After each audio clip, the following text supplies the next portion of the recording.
जो फोकस हमारा रहेगा, कोशिश हमारी ये रहेगी कि जो खिलाड़ी हैं हमारे साथ मौजूद, वो भी आप तक अपनी बात पहुंचा पाए। सबसे पहले सवाल मेरा आपसे खेल नीति को लेकर ही रहेगा, क्योंकि सरकार की ओर से कहा गया कि आहार भी और रोजगार भी वो हम खिलाड़ियों को देंगे। सुविधाओं की तो हर सरकार बात करती है, लेकिन कितना ये विजन अब तक पूरा हो पाया है? देखिए, मैं ये कह सकती हूँ कि जब से भारतीय जनता पार्टी की सरकार बनी, 2017 से लेकर 2022 और 2022 से लेकर जो प्रारंभ कालखंड है, हमारे खिलाड़ियों का भविष्य अच्छा हो, हमारे यहाँ पर खेलने का एक कल्चर डेवलप हो, हमारे बच्चे बचपन से ही जो स्वाभाविक रूप से, चूंकि पहाड़ी क्षेत्रों में हम लोग रहते हैं, चलना फिरना दौड़ना ये बाय डिफॉल्ट हमारे स्वभाव में है, तो उसको खेल की दिशा की ओर मोड़ना, इसको बड़ी गंभीरता के साथ में हमारी सरकार ने लिया और लेने के साथ में खेल पॉलिसी बनाई गई। और खेल पॉलिसी 2021 में कैबिनेट में पास हुई और लगातार हम लोग उसका इम्प्लीमेंटेशन कर रहे हैं। खेल पॉलिसी के तहत ही हम एक आज गर्व के साथ कह सकते हैं कि 17 से पहले किसी भी प्रकार से खिलाड़ियों को, मैं कहूं कि उनके भविष्य से लेकर उनके बच्चे के शुरुआत से लेकर उसे खिलाड़ी बनाने की प्रक्रिया में विभाग का सहयोग नहीं हो पाता था। वर्तमान में खेल पॉलिसी में यह व्यवस्था दी गई है, जिसमें हमने हाल ही में 2022 में ही मुख्यमंत्री खिलाड़ी उद्दीमान उन्नयन योजना प्रारंभ करी, जिसमें हमारे हर जनपद के लगभग 150 बालिकाएं उनको उस योजना से आच्छादित करते हुए 1500 रुपए खेल छात्रवृत्ति हम दे रहे हैं। तो ये कोशिश है खेल नर्सरी को वहां से तैयार करने की। कोशिश भी सरकार ने की है, लेकिन सवाल ये भी है कि कितना वो खिलाड़ियों तक पहुंच पाई है चीजें, उसे लेकर भी हम बात आज मैं ये कह सकती हूं कि पूरे प्रदेश भर में लगभग 5000 बच्चे जो कि 8 वर्ष से लेकर 14 वर्ष तक के हैं, वो खेल छात्रवृत्ति प्राप्त कर रहे हैं और लगातार वो खेल छात्रवृत्ति प्रोत्साहन राशि के रूप में इसी उद्देश्य के साथ दी गई है कि माँ बाप उनकी फुटबॉल लेने से लेकर, उनको कोई खेल का किट देने से लेकर, फुटबॉलर भी है हमारे साथ। आपने फुटबॉल का जिक्र किया और स्टेट स्पोर्ट्स भी है, क्योंकि फुटबॉल तो इसलिए जरूरी हो जाता है कि उसे जो है उतनी तवज्जो दी जाए स्टेट स्पोर्ट्स के मुताबिक। न सिर्फ हरियाणा के बल्कि पहाड़ के जो खिलाड़ी होते हैं वो भी धाकड़ होते हैं, और ऐसी एक धाकड़ छोरी भी है हमारे साथ, प्रतिभा थापलियाल जी। प्रतिभा जी, आपका भी स्वागत है। और कैसे इंस्पिरेशन आई, क्योंकि हमने सुना कि आपने फिटनेस पर जब काम करना शुरू किया और जब आपको थायराइड हुआ, उसके बाद डॉक्टर ने जो आपको फिटनेस के लिए कहा, उसके बाद ही आपकी हॉबी बन गई बॉडी बिल्डिंग करना। Thank you so much news 18 का, जिसने मुझे इतने बड़े मंच में आमंत्रित किया। सबसे पहले तो मैं बहुत दिल से आभार व्यक्त करूंगी आप लोगों का। जी बिल्कुल, मैं मैरिड हूं और मैं 40+ हूं और मेरे 2 बच्चे हैं। और जब मेरा दूसरा बेटा हुआ तो मुझे थायराइड हो गया था और मैंने काफ़ी वेट गेन कर लिया था। तो मुझे उस समय तो ये था कि मेरे को केवल एक फिटनेस के लिए जिम जाना है। मैं और मेरे हस्बैंड दोनों ही जिम गए थे। फिटनेस मैंने अपनी बहुत अच्छी कर ली थी, 2-3 महीने में अपना नॉर्मल अपने आप को एकदम फिट कर लिया था। बट जब मैं जिम गई और मैंने अपना अंदर देखा कि मैं बहुत अच्छी वेट ट्रेनिंग करने लगी थी। वेट ट्रेनिंग करी तो वो एक जुनून सा हो जाता है। तो जब वेट ट्रेनिंग करने लगी तो मेरी मसल्स रिस्पॉन्स करने लगी, और ये मैंने भी नहीं, मेरे हस्बैंड ने नोटिस किया कि तुम्हारी मसल्स रिस्पॉन्स कर रही है, तो तुम अगर चाहो तो इसे आगे अपना क्षेत्र बना सकते हो। केवल मैंने देखा कि कई जगह से बॉडी बिल्डर्स विमेंस हैं, लेकिन उत्तराखंड से नहीं थी। तो उत्तराखंड मतलब ये तो एक देवभूमि है और नाम रोशन हमारी नारी शक्ति तो जिन्होंने बंजर जमीन में हरियाली पैदा कर दी। देखिए, तालियां बजनी चाहिए, क्योंकि मेरा ये मानना है कि जब आप बंजर जमीन में को उपजाऊ कर सकते हो तो आप कुछ भी कर सकते हो। वो इतनी कर्मठ, इतनी मेहनती है, और यही मैंने अपने जिम, इसीलिए मैंने अपने जिम को मतलब बिल्कुल आपने बहुत अच्छी एक पहल भी की, और साथ ही आपने जिक्र किया कि उत्तराखंड से कोई बॉडी बिल्डर नहीं, कोई बॉडी बिल्डर नहीं, मतलब मैं फर्स्ट वुमेन बॉडी बिल्डर हूँ। दीपक जी, आपसे अब मेरा अगला सवाल रहेगा, कैसे कर लिया आपने 5 गेंदों पर 4 विकेट? अभी हाल ही में आपकी बीसीसीआई के सचिव ने तारीफ भी की थी और उस वक्त जब उन्होंने ट्वीट किया तो न्यूज 18 के साथ आपकी माताजी जुड़ी थी और काफी गर्व महसूस कर रही थी न्यूज 18 पर जुड़ने के साथ और साथ ही अपने बेटे पर। कैसा लगता है और ये कमाल कैसे कर दिया?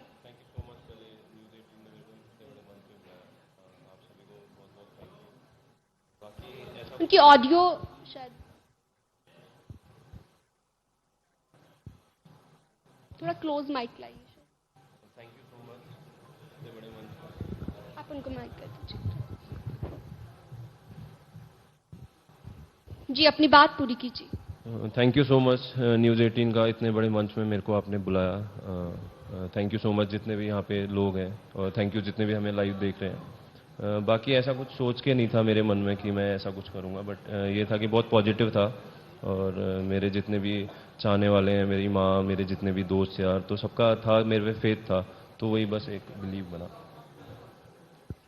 मनीष मैथानी जी, फुटबॉलर हैं आप और स्टेट स्पोर्ट जो कि मैंने जिक्र भी किया, क्या लगता है कि उतनी तवज्जो मिल पाई है और फुटबॉलर्स को जो सुविधाएं मिलनी चाहिए एक स्टेट स्पोर्ट होने के नाते मिल रही हैं? थैंक यू सबसे पहले तो न्यूज़ 18 का कि आपने मुझे इतने बड़े मंच पे बुलाया। फुटबॉल जैसा कि आपने कहा कि ये हमारे राज्य का खेल है और यहाँ पे जो तवज्जो मिलनी चाहिए थी स्पोर्ट्स मतलब स्पेशली फुटबॉल को, वो अभी स्टार्ट हुई है, बट जिस लेवल पे हमें पहुंचना चाहिए था। अगर कोई आपकी डिमांड है, खेल मंत्री आपके सामने है, आप रख भी सकते हैं। बिल्कुल बिल्कुल। तो जो मतलब हमें सुविधाएं जो मिलनी चाहिए थी या अभी हमें बहुत कुछ करना बाकी है। अगर हम पिछले 5-7 सालों का अगर हम रिजल्ट देखें तो फुटबॉल में हमने कुछ खास नहीं किया है नेशनल लेवल पे, क्योंकि अभी संतोष ट्रॉफी हुई थी, हम लोग लीग क्वालिफाई नहीं कर पाए थे। हालांकि कैंप भी लगा था, सारी टीमें, कोचेस भी अच्छे थे, प्लेयर्स भी अच्छे थे, बट वो थोड़ा सा और ज़्यादा लंबा होना चाहिए था। एक तो हमें सबसे पहले इंफ्रास्ट्रक्चर की डेवलप करने की ज़रूरत है। उसके बाद हमें सबसे पहले ग्रास रूट पे काम कर रहे हैं। ग्रास रूट पे काम करते हैं तो हम ये देखते हैं कि अब प्लेयर ग्रास रूट पे अच्छा हो गया, 15-16 साल का हो गया, अच्छा तैयार हो गया, बट आगे उसके पास कोई स्टेज नहीं है उत्तराखंड में कि वो कौन से क्लब में जाके खेले, क्योंकि जितने भी क्लब्स हैं या तो वो दिल्ली, कलकत्ता, गोवा, मणिपुर बहुत अच्छा कर रहा है, केरला बहुत अच्छा कर आगे रहा के है। फ्यूचर प्लान्स क्या हैं मनीष के? मैम मैं एशियाड खेला हूँ 2010 में, 2009 में मैं साफ कप। लक्ष्य क्या है, टारगेट मैम पर्सनली मैं सरकार से यही गुजारिश करूंगा कि यहाँ पे जितने भी जो लड़के टैलेंट, जो जिनका टैलेंट है, उनका टैलेंट हंट किया जाए और ज्यादा ग्रास रूट पे काम किया जाए और उनको। शुभकामनाएं आपको मेरी तरफ से। रेखा जी, आप बहुत बेबाकी से अपनी राय रखते आई हैं, बहुत सारे बयान भी मैंने आपके सुने हैं। अच्छा, स्पोर्ट्स यूनिवर्सिटी की जो बात हुई थी, कहां तक पहुंचा काम? देखिए, ये स्पोर्ट्स यूनिवर्सिटी हमारी भारतीय जनता पार्टी के मैनिफेस्टो में भी है और उसके लिए भूमि परीक्षण चल रहा है। माननीय मुख्यमंत्री जी का सजेशन है कि महाराणा प्रताप स्पोर्ट्स कॉलेज का ही थोड़ा सा विस्तार किया जाए, तो अभी परीक्षण अवधि में है और हमारी कोशिश है कि यूनिवर्सिटी जल्द से जल्द जो है हम लोग स्थापित करें ताकि हमारे खिलाड़ियों को प्रॉपर अभी तक कोई ऑप्शंस है, कहां पर जमीन तलाशी जा रही है? हम लोग अभी तक जनपद हरिद्वार से लेकर उधम सिंह से लेकर अपने देहरादून जनपद में अभी सभी जिलाधिकारियों से उसकी रिपोर्ट जो है अभी आ ही रही है, लेकिन कोशिश है कि हम लोग इस सपने को जो है इन 5 सालों में हम पूरा करें। और क्योंकि 2025 की हमने बात भी की अपने पिछले सेशन में कि 2025 तक टारगेट है कि सबसे अग्रणी राज्य उत्तराखंड को बनाया जाए, नंबर 1 बनाया जाए, और स्पोर्ट्स का भी, खेल के क्षेत्र का भी उतना ही योगदान है, तो उसके लिए क्या विजन है सरकार का? देखिए, जिस प्रकार से उत्तराखंड का परिचय देवभूमि के नाम से आता है, जब मुझे महिलाओं के दृष्टिकोण से पूछा जाता है तो मैं चाहती हूं कि देवभूमि के साथ देवियों की भूमि भी जाना जाए, और खेल विभाग की जिम्मेदारी के रूप में मेरी अपनी इच्छा ये है कि उत्तराखंड खेल भूमि के नाम से भी जाना जाए। तो हमारा विजन तो उस दृष्टिकोण को लेकर चल रहा है।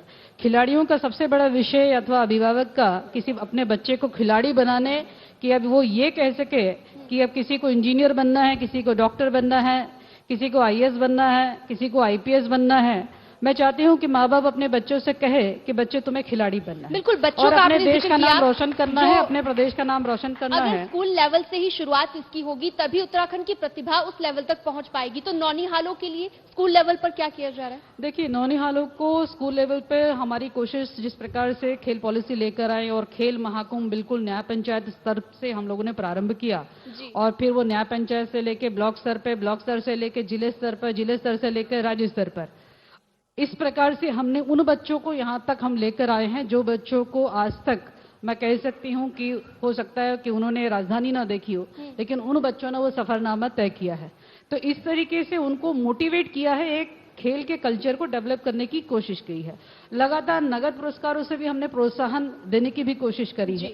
और इसके साथ साथ बड़ा महत्वपूर्ण पार्ट मैं बताना चाहती हूँ कि माँ बाप बच्चों को ये कहें कि तुम खिलाड़ी बनो, कि तुम फुटबॉलर बनो, तुम बैडमिंटन प्लेयर बनो, तुम बॉक्सर बनो या बॉडी बिल्डर बनो। संभवतः शायद आपके कार्यक्रम में मैं थी और मैं खुद आश्चर्य में थी कि मतलब एक अनमैरिड तो चलो कर सकता है, लेकिन मैरिड वुमन बच्चों वाली कैसे कर सकती है। आपसे देख के तो बहुत प्रेरणा मिली। कहने का मतलब कि माँ बाप बच्चे से कहे कि बिल्कुल, तुम खिलाड़ी और आप बनो। भी एक प्रेरणा का स्रोत हैं रेखा जी। और मैं आप महत्वपूर्ण पार्ट इसमें बोलना चाहती हूँ जी कि 2013 में 4% आरक्षण जो स्पोर्ट्स का होता था वह बंद हो गया, हाईकोर्ट के डायरेक्शंस में स्टे कर दिया। मैं लगातार इस कोशिश में हूं कि वो 4% का आरक्षण जो है अपने ही इस कालखंड में धामी जी के नेतृत्व में हम लागू करें, उसको कानून का रूप दें। और बहुत जल्द जिस प्रकार से महिला आरक्षण 30% वाला अपना कानून का रूप लिया है, हम उसको भी लागू करेंगे 4% पर, ताकि माँ बाप उत्तराखंड का बच्चा सैनिक बनने के साथ साथ में खिलाड़ी भी बने। तो इस भविष्य को हम सुरक्षित करने जा रहे हैं और निश्चित रूप से बहुत बड़ा इंस्पिरेशन बढ़िया विजन है ये सरकार का। और साथ ही साथ आपने जो जिक्र किया, बहुत सारी चीजें ऐसा खेल के क्षेत्र में की भी गई हैं सरकार की ओर से, जिनके लिए जो कि जनता आपका आभार भी व्यक्त करती है। बहुत शुक्रिया सभी का जुड़ने के लिए न्यूज 18 के इस मंच पर। बहुत शुक्रिया रेखा जी, मनीष जी शुक्रिया, थैंक यू, दीपक धपोला जी, और आपका भी शुक्रिया थापियाल जी। बहुत शुक्रिया आप सभी का। लेकिन आप सभी मेहमानों को अभी जाना नहीं है, कृपया मंच पर ही बने रहिए क्योंकि न्यूज 18 आप सभी को सम्मानित करना चाहता है। और उसके लिए मैं स्टेज पर इनवाइट करना चाहूंगी अनुपम त्रिवेदी जी को। तालियां रुकनी नहीं चाहिए, प्रोत्साहन जारी रहे।